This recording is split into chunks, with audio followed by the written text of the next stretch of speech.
Thank you, Edwin. I don't have a presentation to show you today, so you'll have to pay attention to what I'm saying. And I would do my best to keep you alert. And unfortunately, I don't have a video to show you either because I only have 9 minutes and the video is actually 8 minutes. But you can definitely go online to our organizational website to view it, cyrilproject.com, and I'll mention it later. I'm really glad to be here to share my experience addressing HIV criminalization in the U.S. I've been living with HIV for 10 years, going on 11 years this year. But I can tell you that back in 2003, when I was diagnosed, I did not know all the things that I know now in regards to HIV and also in regards to HIV criminalization. I didn't know that the U.S. led in prosecutions in regards to HIV criminalization. I did not know that we actually have what you call HIV-specific statutes that exist in the U.S. I did not know that we have at least 32 states and U.S. territories that have what you call HIV-specific laws.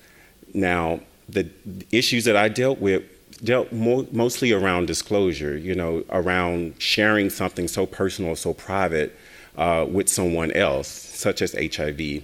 Prior to me learning about my status, I didn't know anything about HIV. I didn't know anyone that had HIV, so it was just something definitely very foreign to me. But I can tell you that when I did contract HIV, because I didn't know what it was about. I mean, I knew that it was something serious, but my instincts were, what do I need to do to take care of myself? Because I had plans after college. I was 2 months prior to graduating from college, was when I found out about my status. So I was about 24 years old. And so the issues that I dealt with was around disclosure, and not so much regarding the laws that exist around pertaining to HIV, but just sharing it with someone. And so fast forward 5 years, was 2008 now, I had met someone and whom I had a casual relationship with. And as a result of our relationship, which was a very rocky relationship, it was a very short relationship, I addressed to him about my HIV status, but that never came up over the time that we were dating until our relationship ended.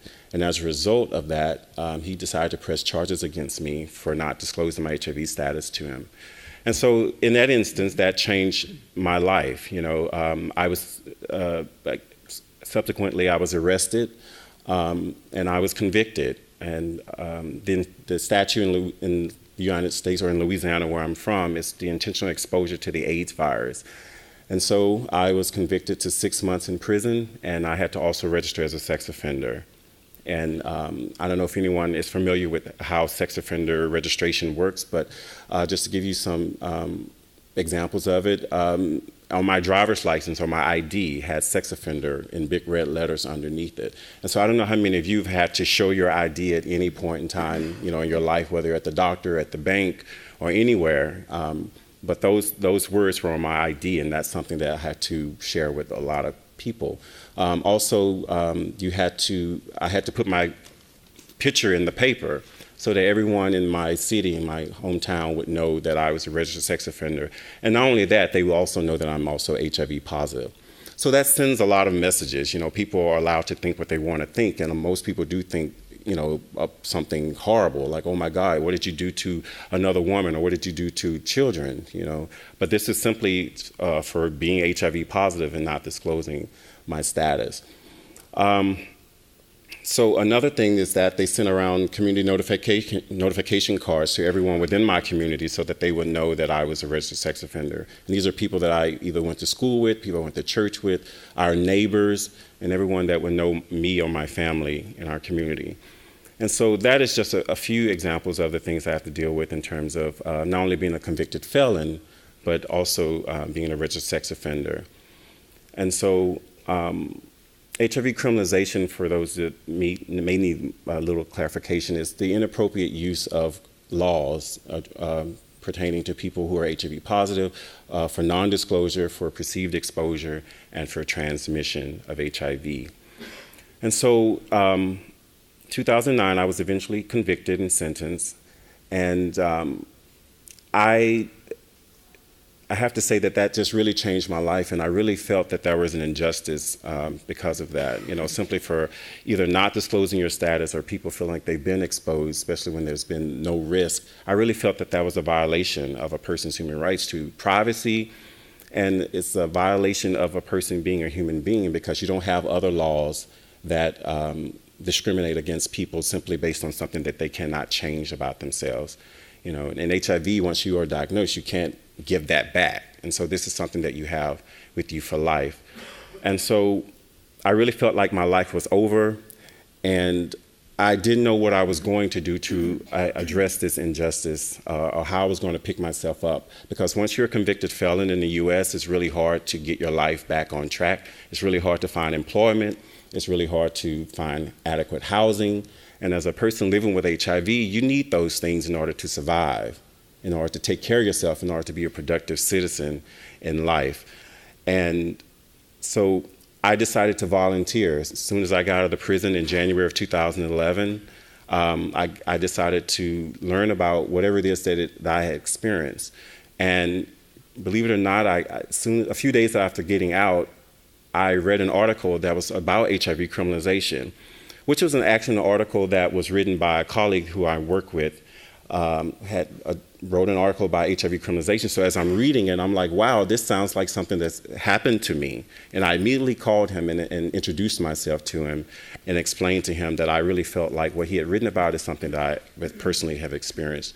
And so he connected me with people who were already starting to work on this issue, learning and addressing it and bringing awareness to it. And so I connected with that group of people or that coalition of people who were addressing the issue and learned all that I could about HIV criminalization. And so as a result of that, in that same year, I was interviewed by my colleague and to share my story publicly. And that film that talks about that is HIV is Not a Crime. And you can view that on our website, which is zeroproject.com. And so that was a defining moment for me in my life, because this was an opportunity for me to share something that was so private, but yet to the public, to bring awareness, because I realized that although I didn't understand and knew a lot about HIV criminalization, that the world did not even know, even people within the US. And I felt like that is a crime, that we're not aware of laws that really potentially affect our whole lives. And yet we still have institutions or entities that enforce these laws that discriminate against people who are already vulnerable and marginalized. And so for me, and in terms of how to turn this thing around, was to get involved by volunteering and to bring awareness to this issue. And I can tell you that it has really changed my life, and for the better and for the greater good. I mean, I'm still a convicted felon. I'm still a registered sex offender in the US, but I've not allowed it to stop me from bringing awareness about this, because this is a very serious issue, and most people are not aware of HIV, let alone HIV criminalization. And so a lot of good things have happened. And to be brief, we've had our first National HIV is Not a Crime conference, which is just average people who are living with HIV to come together to understand what it is that they can do to go back to their states to start bringing awareness and advocacy around this issue. And just recently, we've had some federal agencies to address or condemn HIV criminalization, from our Presidential Advisory Council on HIV and AIDS to our Department of Justice, who in the Civil Rights Division has just released a best practices or guidelines around HIV-specific laws. And so it's to give states some way of learning how to deal with and addressing in their states. And so I just shared my story about HIV criminalization, but I know it's something that can definitely happen to a lot of people that are living with HIV. And not all of us are able to talk about it or to share it because of how stigmatizing it is and how isolating it can be. And so I just hope that you all will just go back and address whatever issues that you're dealing with, if it is HIV criminalization within your countries and within your hometowns, and so that we can bring about the change that we so desperately need, so that people living with HIV can disclose safely and legally and be proud and not ashamed, and not to be threatened with being prosecuted or being labeled criminals because of their HIV status. So thank you for your time.